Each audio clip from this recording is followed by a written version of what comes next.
We've got with us one of those standout entrepreneurs, one of those standout small business owners and operators. He is an international motivational speaker, author, coach, and business consultant. He is a father, a husband, and he also is a United States military veteran and recipient of the Purple Heart. So we thank him for his service. He is also the founder and CEO of the Adversity Academy. Because you have a passion for what you do, because you have a passion for helping people, because it's important to you. I resonate with what you did, and I go, this is a guy that it's important to him. Adversity is the crucible where character is forged, where resilience is born. It doesn't break me, it shapes me. I was born in Jamaica, and at the age of 5, my family and I experienced one of the worst floods to hit the country in 1986. The flood rose so high, we had to sit on the roof of our house until the water subsided. This displaced our family, leaving us temporarily homeless.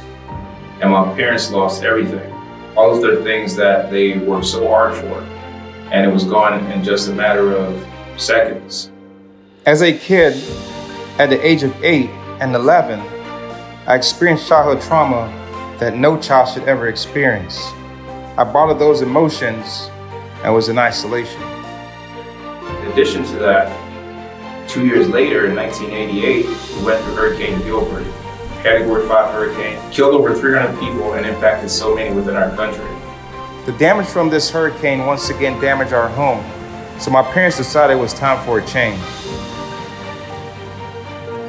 When 9/11 hit, and after seeing with my eyes how our country was attacked by terrorists, I knew that it was only a matter of time that we would invade Iraq. My time in combat was extraordinary, but a defining moment in my life.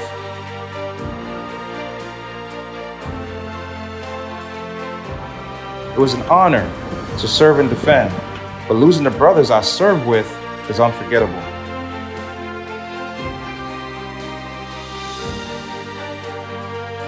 My transition out of the service was not ideal. My world was turned upside down in a blink of an eye. I was in a very dark place and hit rock bottom. I became unemployed, struggled financially, run-ins with the law, struggled with being a parent and a husband, which led to my second divorce. In addition, I struggled with my mental health, which led to being on 13 different medications, heavily depressed, and the thought of taking my life and committing suicide. But that is when I decided to change my life. I had to break the bottle and shatter all of my limiting beliefs with all the things that I was bottling in and live a fulfilled life with purpose and intention. A lot of us walk around with so much baggage that we keep mentally inside of us, in our hearts, and our brains, and our minds.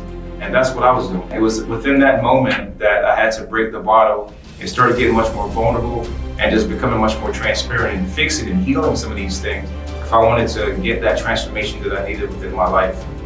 When God started speaking to me, told me that I had a purpose, I had a mission, I had a gift, and I have a story to tell.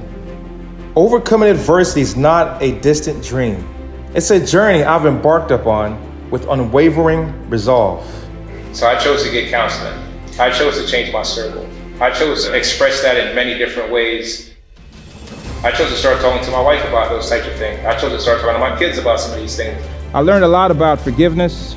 I learned a lot about getting past hurt. And I learned a lot that I am enough.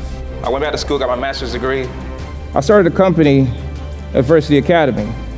Through that company, we do mentorships, we do coaching. I'm now an author and a speaker, and I utilize that platform to help people by inspiring them, empower them, and making an impact in their lives. Success!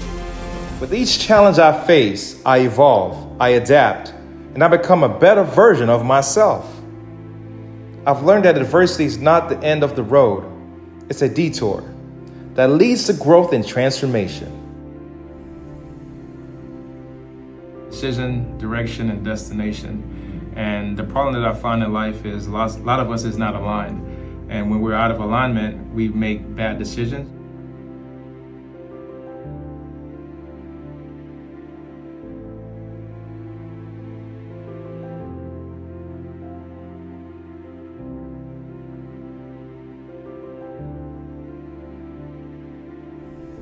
How many of us in this room are bottling our emotions, our feelings, and our thoughts? Think about it.